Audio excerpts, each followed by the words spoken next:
สิตายโคลาคำแพงเกิดเป็นเงาหนาเป็นหอนหอมาคือไข่เป็นอยู่ในลานาเอ่ยนาอายลืมเจ้าบ่ได้แม่นสิผ่านมาหลายปี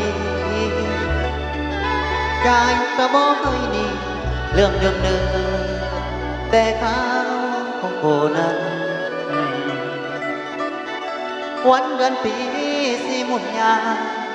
แต่ใจสร้างอายเก่าน้องไปเป็นเมียเขา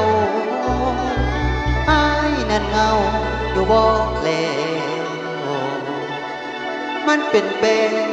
อยู่วังสวง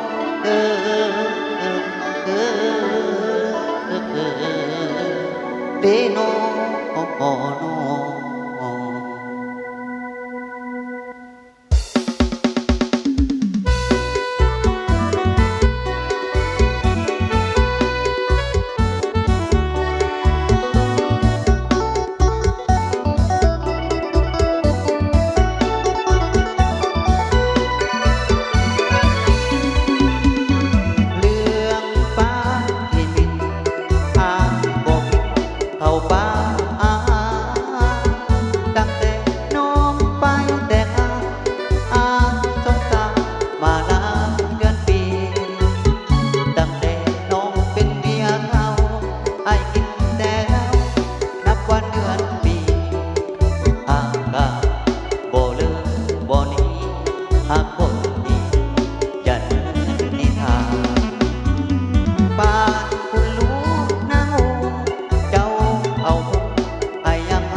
วันเว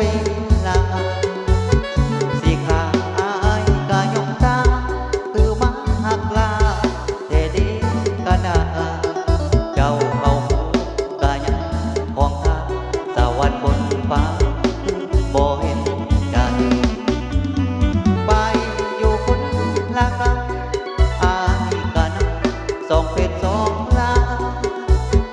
บ่ได้ติดโตเทียบหาแต่ว่าติดตามคนดี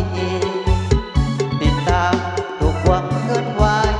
ติดต่อบ่ได้สิได้บ่มีอายกะ